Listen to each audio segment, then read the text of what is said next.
So existential crisis, it is a huge topic, but it boils down essentially to these two questions: who am I? What's my purpose in life? Even though this looks like a clear, easy question for the devotees to answer: who am I? I am a servant of Krishna. Serving Krishna is my purpose. I am a spirit soul. So it's a easy knowledge for us.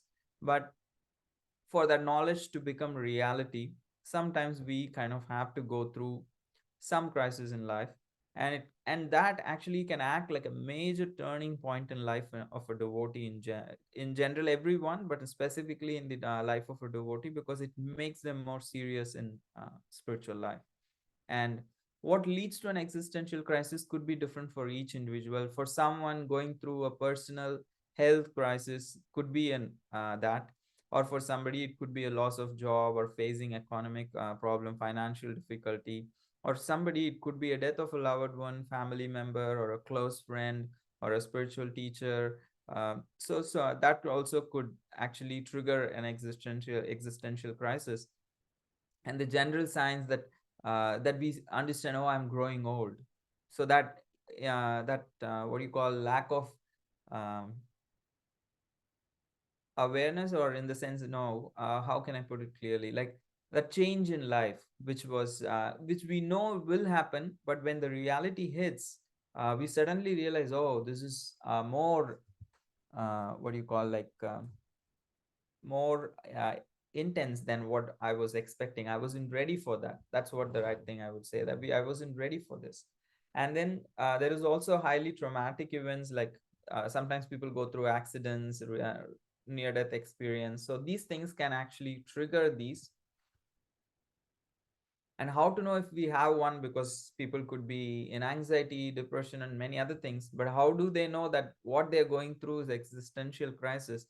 Is um, is usually not on a physical level. It's on more on an internal level, that they notice that they find the lack of meaning in their everyday life. They kind of think, oh, what's the purpose of all of this? Even as devotees, after practicing for a while, we might think, okay, I'm chanting, I'm going to temple and all that, but what is the exact purpose of all of these things? Why do I don't feel that kind of a internal connect?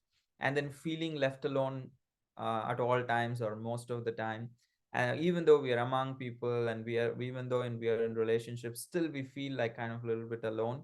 And a sudden loss of identity, we just don't know who we are. We kind of grapple with that lack of identity. And also feeling unable to change our lives, we feel powerless. And then lack of energy to deal with life, tired, I just don't have any energy to want, I don't want to deal with life. So these kind of feelings are an indication that there is an brewing crisis under. And how to handle it? And Arjuna, that's what he's teaching. In this world there are so many problems. However, this is one crucial thing for our spiritual evolution. That is why Arjuna is representing this problem here. The reason for Arjuna to give this, become an example for this, is because this can be a stepping stone in our spiritual life, in the evolution of our spiritual consciousness. So that is why Arjuna is putting himself as an example for us, because how to handle this is one of the critical abilities and information that we all need to possess.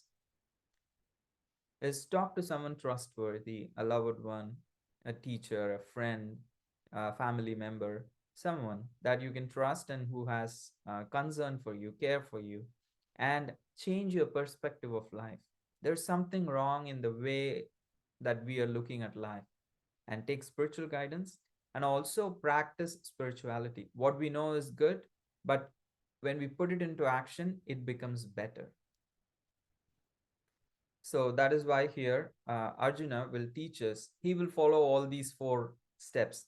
He is going to talk to someone trustworthy and loving, that is Krishna.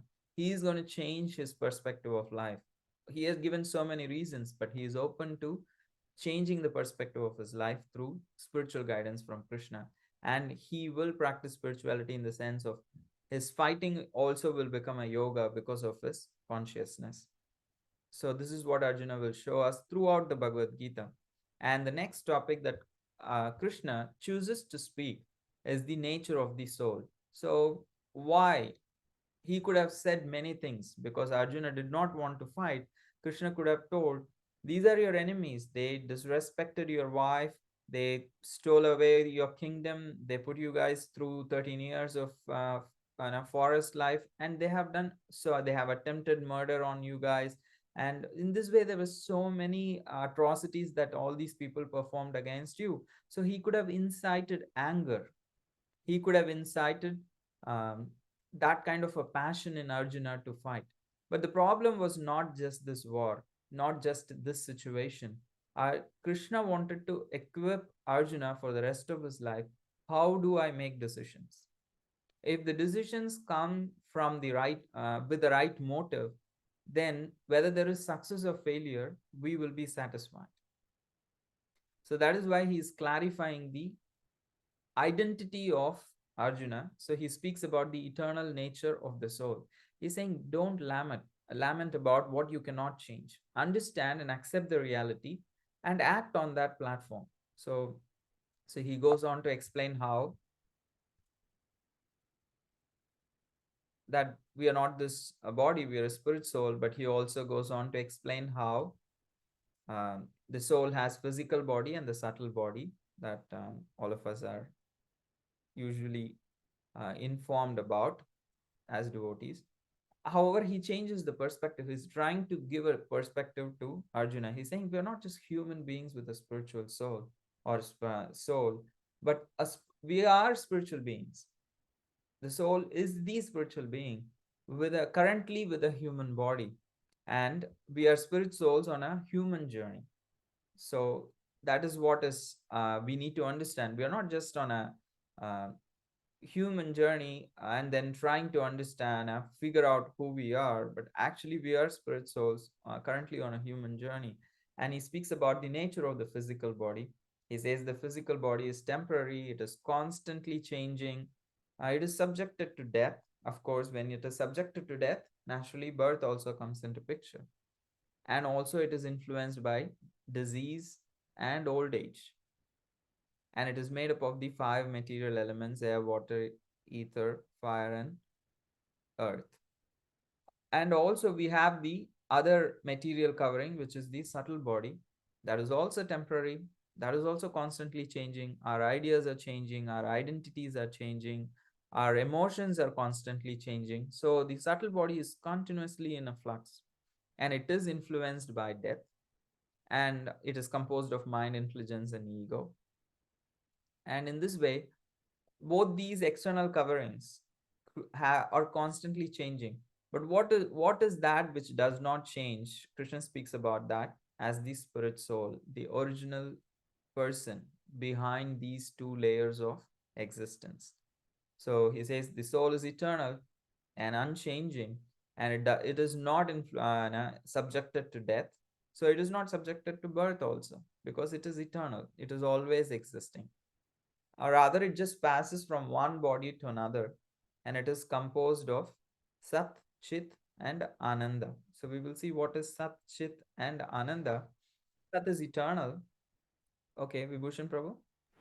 Prabhuji, on the last slide, Mm-hmm. I just want to know, like, what is the difference between being subjected to death versus being influenced to death? Yeah. So, Uh, Thank you for noticing it. Because the body is subjected to death, but the mind, intelligence, and ego, when we are continuously changing the bodies, they're influenced by death. Because, say, for example, I don't remember my past life, but I do carry the impressions of the past life. So, as long as the soul is not liberated, these subtle layers continue to follow the soul. So, they're influenced by death, and they could be completely destroyed at one point. However, the mind, intelligence, ego is there in the soul also. So we are just having a counterpart as the subtle body. The soul actually possesses mind, intelligence, and ego. So those things will not be destroyed. So it's a very detailed topic. That's why I didn't want to put subject to death, because it was not fully agreeable to me, and that's why I put it subtly influenced by death. Thank you. So Sat, Chit, and Ananda. Sat is eternal, as we saw. Chit is knowledge, and Ananda is usually bliss. But how do we express bliss? Is by expressing love and by being loud.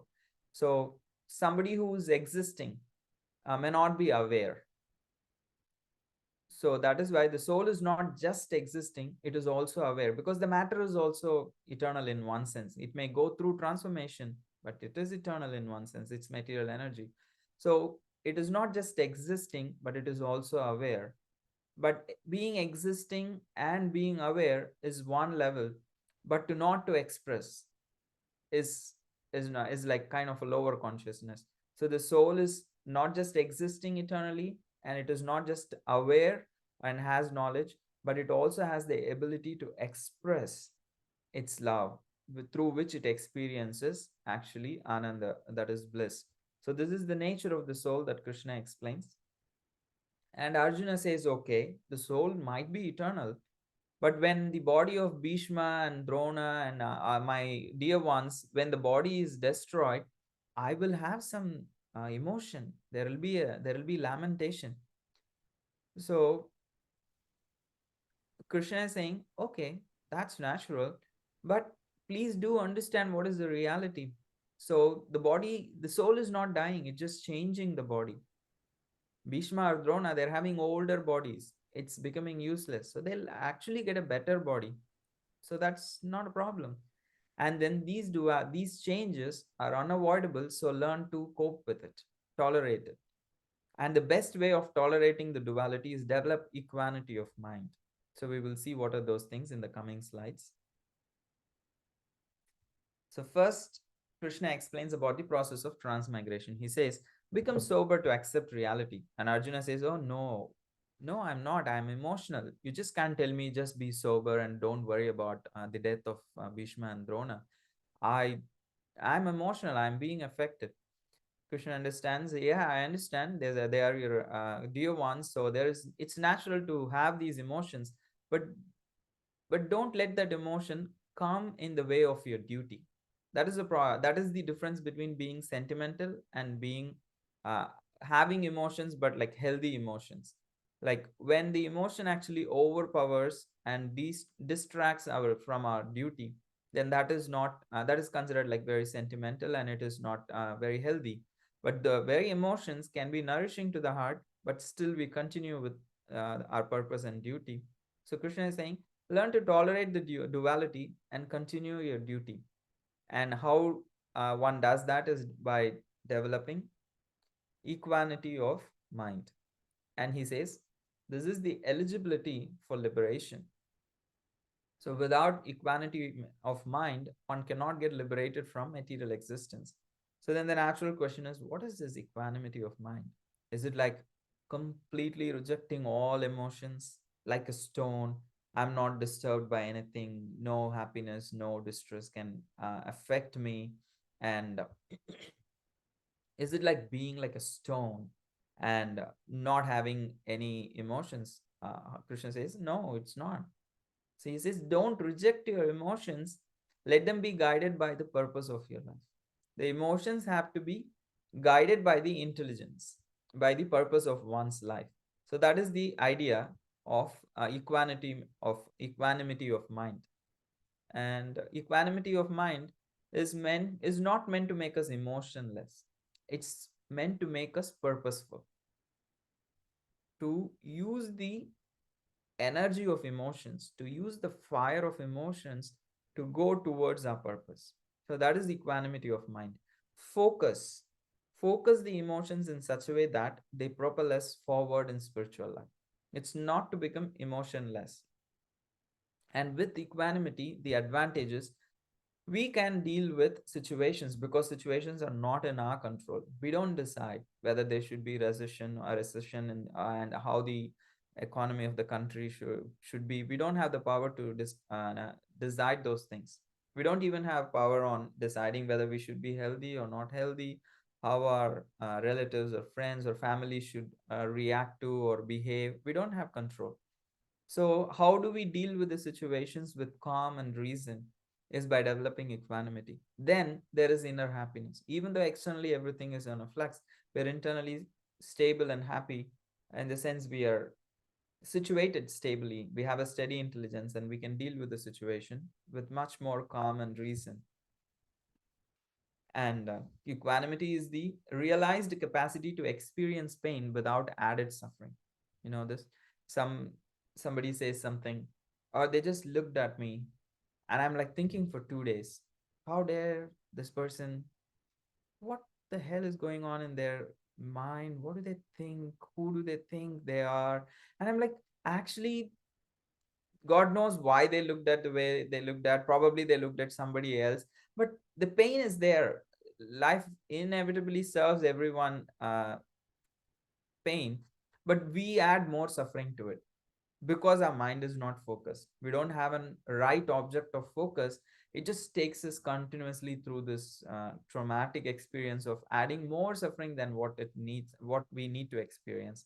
So we have the power to release ourselves from unnecessary suffering. We may not completely avoid it. Some pain is inevitable in this world, but we don't need to suffer more than necessary. And that power is within ourselves. And that is the power of equanimity of mind. So, Gita Krishna is saying, please develop this ability.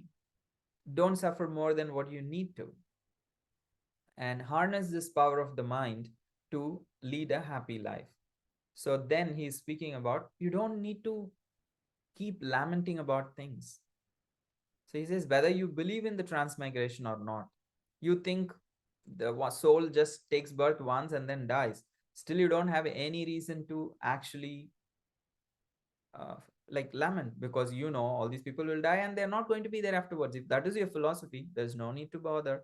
And if you believe in transmigration, there is no need to bother. They'll get better bodies, they'll get new bodies, newer situations. And if you don't even believe in the existence of the soul itself, you think body just you only live once, if that is your philosophy, you're low. So then that also you don't have any reason to lament here. So basically he's saying, all right, don't don't be in this unnecessary lamentation which is paralyzing you from doing your duty. And that is what is Krishna is trying to address here, the overwhelming feelings of compassion of Arjuna, which takes the guise of compassion but actually is paralyzing Arjuna from doing his duties and understanding with clarity the life situation. So that kind of a paralyzing situation is not healthy for spiritual evolution. So that is why he is speaking about that how this identity is very important to know, because if we don't know who we are, then everything else is like kind of a burden. So knowing ourselves, knowing who we are is the beginning of all wisdom. That's why Krishna starts from there. If you want knowledge, because all solution has like all problems have a solution, and the solution is usually knowledge, some kind of a knowledge transfer. For that, beginning of all that wisdom is the understanding of one's own self. And true happiness lies in knowing who we are. If we don't know that, then we are always thinking we are somebody else and trying to do so many things to satisfy ourselves, but we are not satisfied because we think we have a mistaken identity.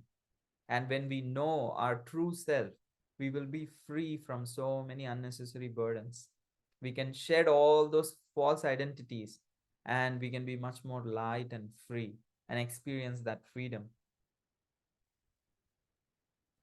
And then Krishna explains this idea of the science of identity. So there is a foundational identity and there is functional identity. The soul is the foundational identity. And because it is currently in the material world, it does have a functional identity added in the form of body and mind.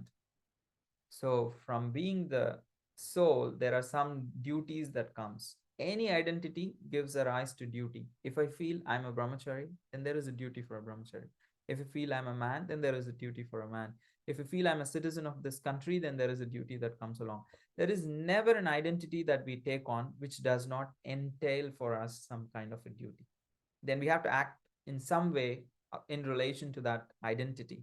So Krishna says, essentially, we all have these two identities in this world, as spirit soul, and we also have a body and mind. So that is why we have two types of duties.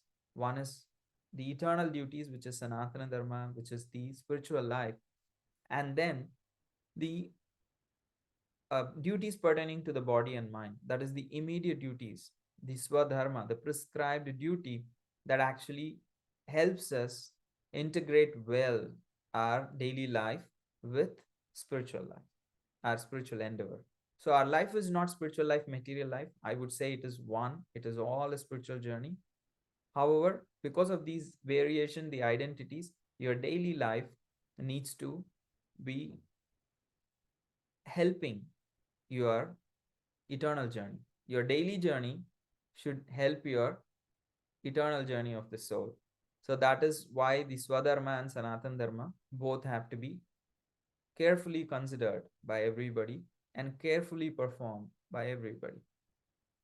Avoiding either one will not be helpful in a evolution of spiritual consciousness. Both are very important and both needs guidance, and it should be harmonized, not just balanced but harmonized. And now that we know about the identity, then the natural question we can think is, what are the various identities in my daily life? What are the various hats that I put on? I'm this, I'm that, I'm that, I'm this. So all that, if we write down and see how it is influencing my daily life, how many of those identities are real and helpful and productive, and what are those identities that I have or assume which are actually harming me and my life. So sometimes it is perceptions, it is not just identities. All those kind of things, if we do a little exercise for ourselves, it could give us better idea. Because to live in our real self, to live as our real self in a world that is constantly like pulling us down in various directions and making us somebody else. You go out, you will see so many billboards selling you so many things that you don't want, but they'll convince you that you'll be happy by if you become like this.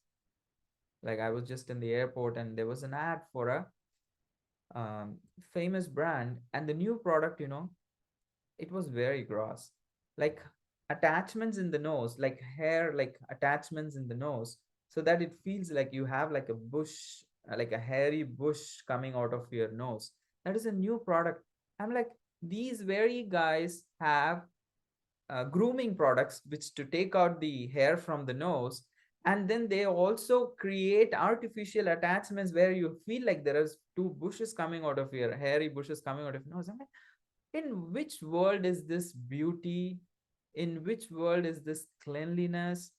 And it's very costly, and people are putting so much energy and what do you call, um, researched in making these products, and those products are all over in the airport, so influencing and continuously telling us.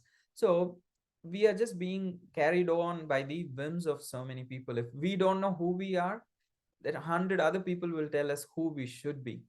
So it is better that we realize who we are, who's our real self. Otherwise we will have to be trying to wear many hats that so many other people throws at us. And in this world, yes, all of us have to kind of jumble few hats. But once we know what is that real self, then we'll be happily shifting, and we won't be having an identity crisis when we are changing hats in our daily lives. So to live as your real self in a world that is constantly making you something else is a constant challenge. And how it's a good life, like a good life without challenge is not really good. So we all, if we want to make our life like exciting, we need to take up this challenge. We need to understand who am I really, and what is my duty, what is my purpose in life, and how my connection with Krishna is manifesting in my daily life. How, what am I doing to make that connection with Krishna?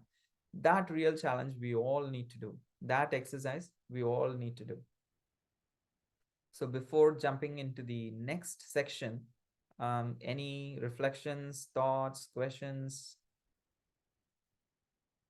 clarifications, corrections? Well, I was just thinking that you said that the society tries to make us understand who we are so that we fit into their definition of who we should be. And many a times when we reject that and try to follow our own mind and beliefs, we we are in fact rejected by the society for not um, like for not being a citizen of the 21st century. So we get dejected because then no one wants to talk with us, or we don't fit into the group, and so that's why we just follow the society. Thank you, Purva. It's a real struggle of a teenager. If you are in conflicting cultures and if you're growing up in a different country and all of these things, it does create all these tensions.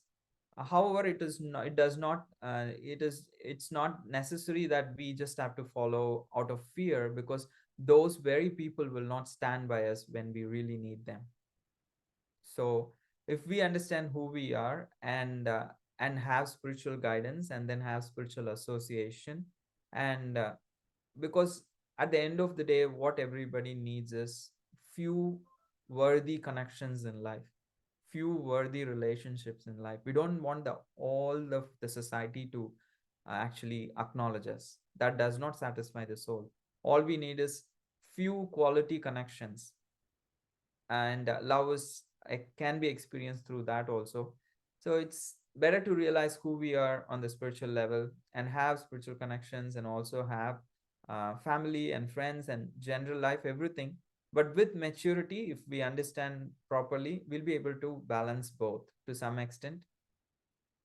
We don't need to be completely cut off from the society. We don't just need to blindly follow the society.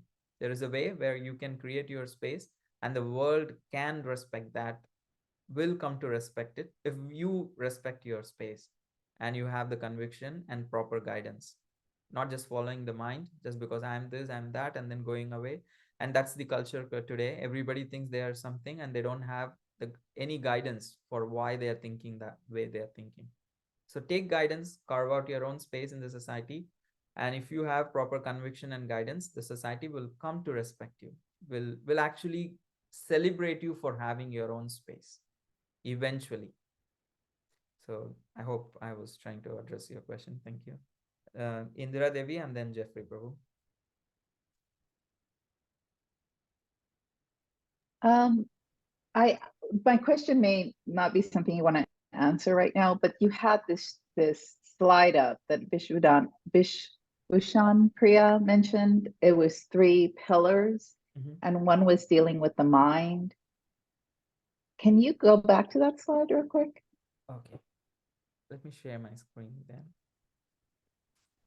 Is this the slide you're speaking about? Just a minute.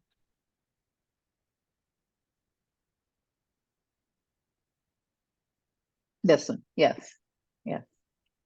So the subtle body. Now, was that something you didn't really want to get into Not too like much, that. or are you going to get into it later?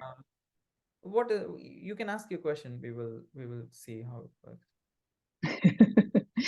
Well, I guess I have a hard time understanding this mind, intelligence, and ego. Does it follow us and it only is influenced by basically our study of Shastra? Or does it not really change so much? Is that kind of mentality that we have, or issues with our ego?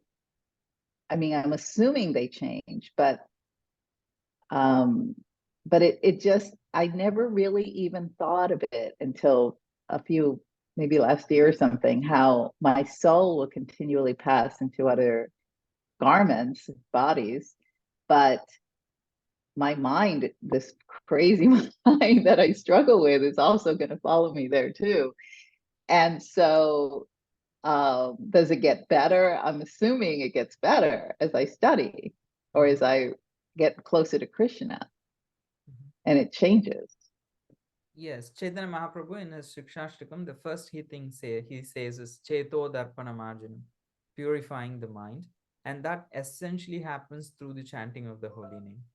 So the mind is being cleansed through the process of holy name, because the only problem, this soul is spiritual. It cannot be contaminated. And the matter is dead. The physical body is dead. It's dead matter. whether it's moving now or it's not going in the future. It may not move and it's just be lying in one place for the last before the funeral.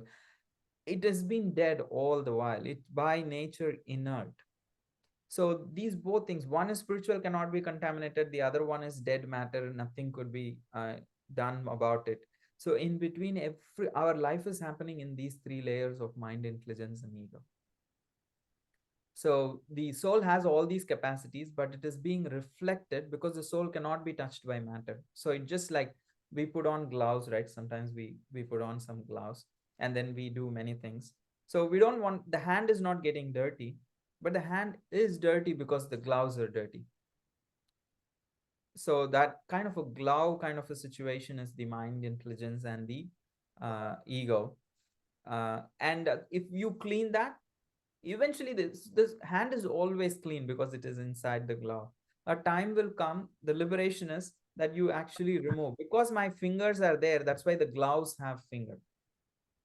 My hand has the ability, that's why the gloves is able to assist me in doing what I'm doing.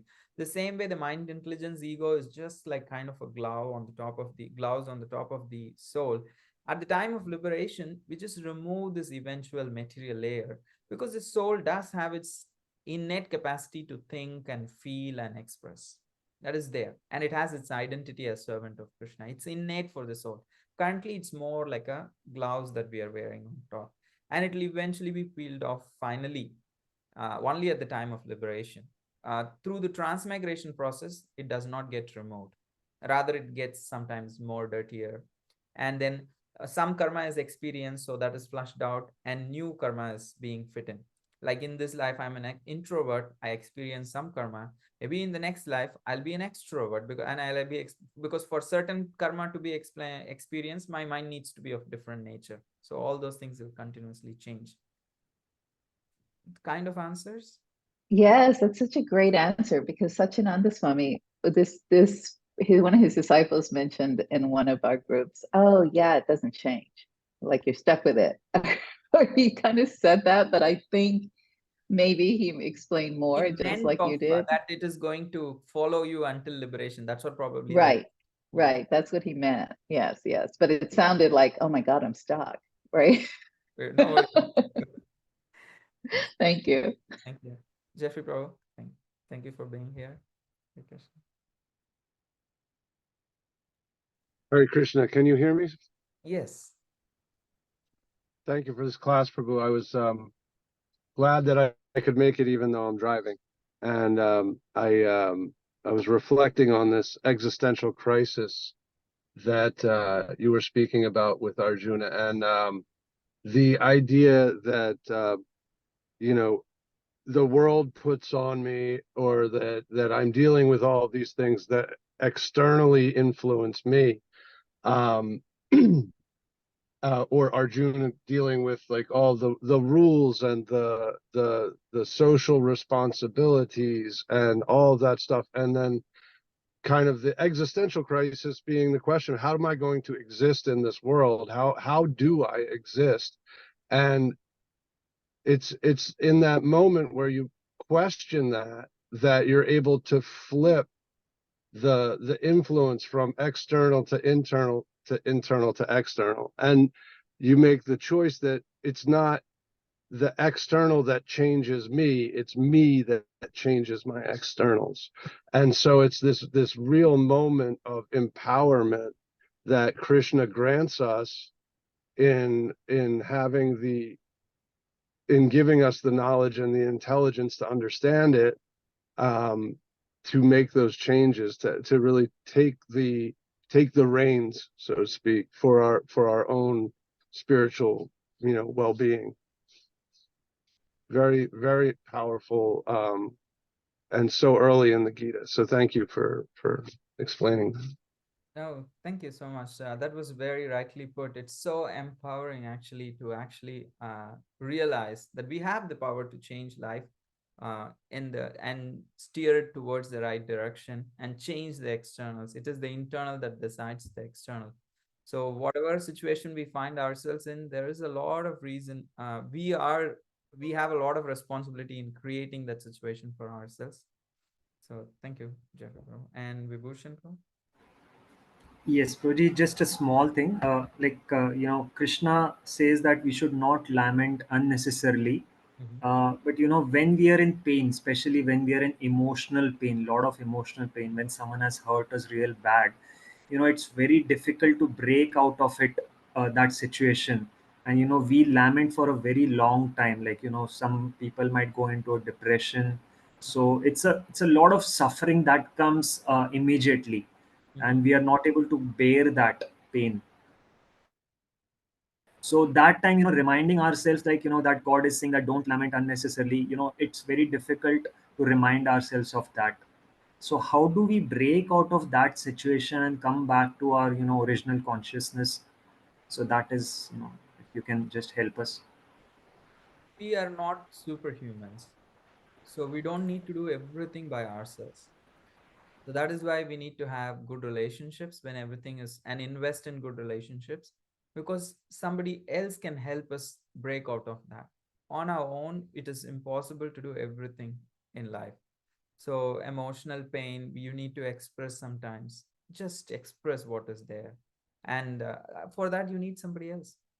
I can write however many journals I want, that would be helpful, but still having a friend and sharing it and then hearing from them, and that kind of a care and warmth, that will actually give the easy, like kind of an ability to overcome the emotions. So everything is required. I need to have philosophical wisdom, I need to understand spiritual truth, and I need to have the determination to keep my duties going on, and the internal strength to overcome equanimity of mind, everything. However, for normal people, it's also very, very important to have um, good counsel, good uh, friendship, good relationships where they can share and help. And that's what is Krishna is also showing by this example, that it's not just Arjuna sat in meditation and realized the truth and overcame the problem.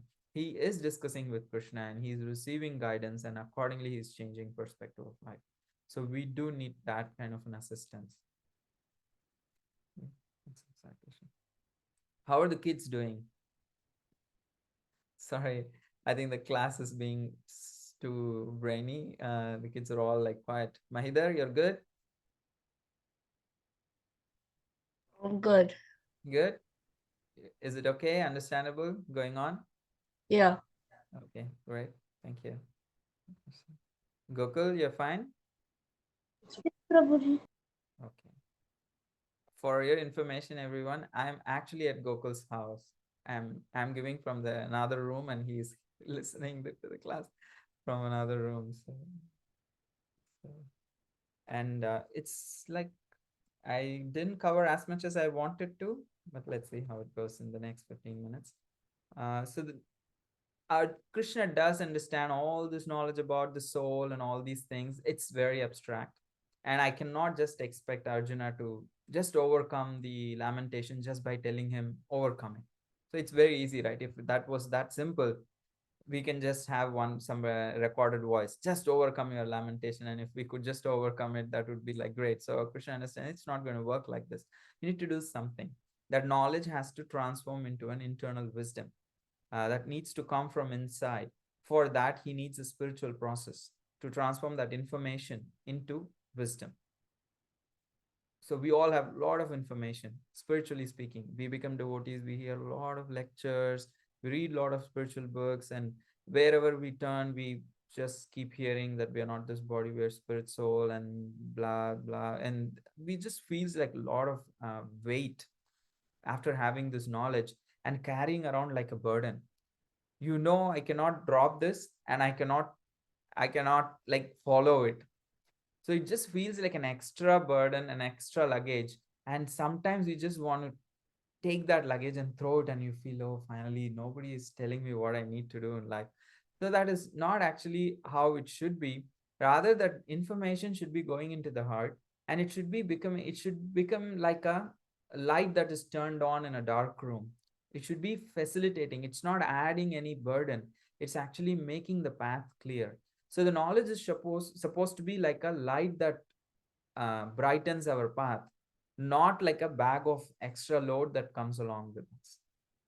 So we are not data scientists, spiritual data scientists in gathering, and we have data mining and data warehousing. We just kind of index all the knowledge and nicely stored. And we, for a lecture, when you want to speak, you just access the index and you have all the information to say. But when it comes to life, so this spiritual knowledge needs to act like that light that brightens our path. So for that to be not burdensome, so it needs to be transformed into wisdom. So that's what Krishna, when he spoke about this identity, this Sanatan Dharma and Swadharma, he spoke about two duties. So he will speak how to act and execute those duties. That's what he's going to discuss now. Now there is identity, he said. Now he will say how to act in those identity. And we all in the last week we saw this, that how there are three major entities in action in this world: the Supreme Lord, the soul, and the material nature. Everything is happening between these three entities. And the Supreme Lord is making sure through the time energy that the world exists. And the soul is utilizing this time and the world and acting, doing many things and creating karma. So all this connection is right, is going on. But this connection is missing. The connection between the Supreme Lord and the Atma is missing. The soul is missing, which is the yoga. So everything else is there. There is time, energy, and we are happily engaging in this time energy, doing so much work, and sometimes creating. And that is why without yoga or without connection, it is not easy to understand what is happening in our life. So that's why Krishna is speaking about the yoga from now on, because Bhagavad Gita is called as a yoga shastra. It's not just any shastra, it is yoga shastra. So that's why everything from here on, the solution is yoga. Yoga means connection.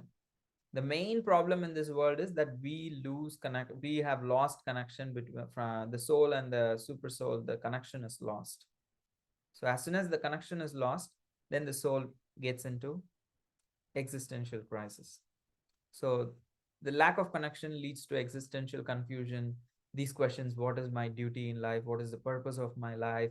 And I need to do this, I need to do these things also. How can I balance these? How can I harmonize these things?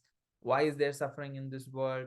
Why is things not under my control? I want this thing to happen like this, but it happened in this way. Why is Krishna doing not listening to my prayers? Why the reality is not in my control? So these kind of questions continuously pop up, and that is because we lack the stronger connection with the Supreme Lord.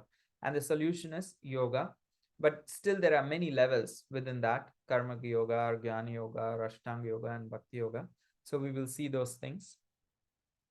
Why there are various levels is there are various levels of motivations in life. Like sometimes you want to inspire your kid to go to school, then you say, hey, if you don't go, then your teacher will beat you, or you will be actually failing, or something like that. Or you may say, you see your friend, he got this rank, you also want. If you miss school, how will you get there? Or how will you get this job? Or how will you make money? All that kind of a desire we can give. At the same time, if the kid feels that duty, okay, I'm a student, it's my duty to go to school, it's much easier. Life is much easier on that level. But if you really love the subject, if you really love the teacher, if you really love your friends, you really enjoy your time in school, going to school becomes much easier. So similarly, the same levels of motivations in life also. We may fear that if I won't do this in this relationship, I'll face this consequence. But if we have a loving relationship, so then everything becomes very automatic. So that's why Krishna is understanding Arjuna is supposed to be on the level of duty, if not on the love.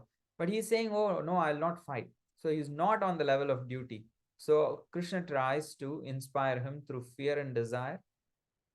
And if that also does not work, eventually Krishna speaks about love, duty and love.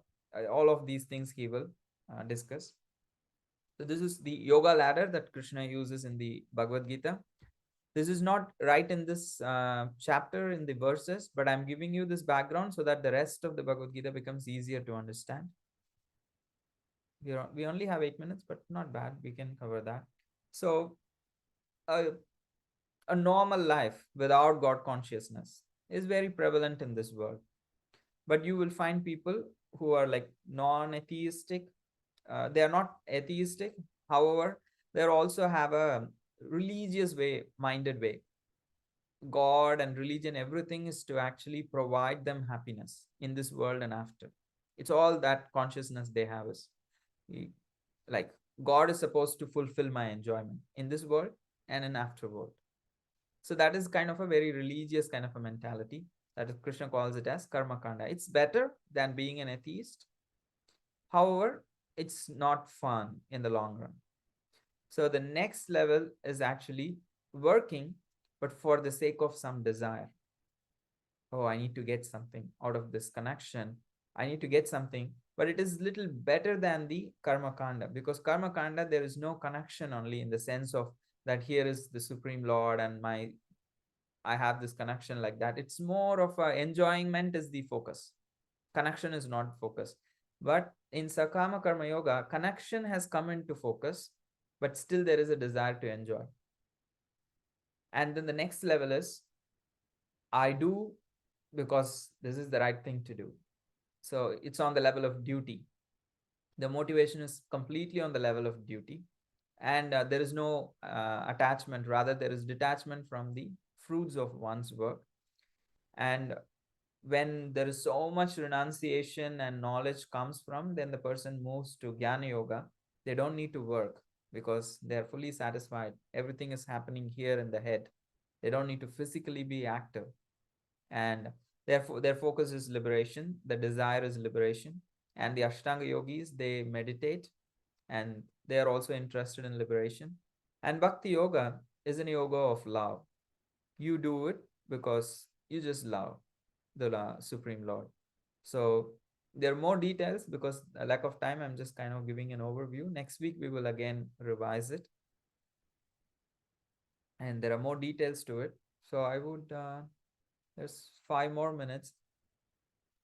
And this is yoga means yoga has all these components.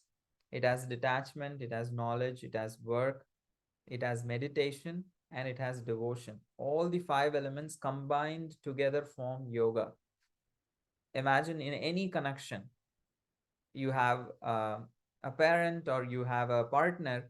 You see, in any connection, all these 5 needs to happen for a healthy connection to with another individual. What to speak of God? All these, you need to some work in that. If you just say I love you, but you don't say anything more than that, do anything more in that relationship, all you say is I love you, I love you. But if you say, can you give me that bottle of water, you say, I love you, but I cannot, I don't want to do that. So it's maybe for some reason we may not be able to do certain things, but surely the principle of doing something in a relationship is there. So there is always work and also knowledge about what this person likes and what is our relationship, what is the right thing to do, what is the wrong thing to do, and all that knowledge is there. And some detachment. I'm not trying to control that person in the relationship. Loving means for a lot of people is to control the other person, but a detachment is required for a healthy relationship. And then there is meditation. That person is in your mind when you're going about your life. You do know them, you keep a tab on them. Okay, where are they? What are they doing? Why didn't they come here? So where's my son? What is he doing in school? Like, did he eat? So there is a meditation going on. And then there is devotion also. There is commitment. So similarly, in the connection between the soul and the super soul also, the Supreme Lord also, there is work. There is detachment from other things. And then there is knowledge of how to please the Lord. And then there is focus, meditation.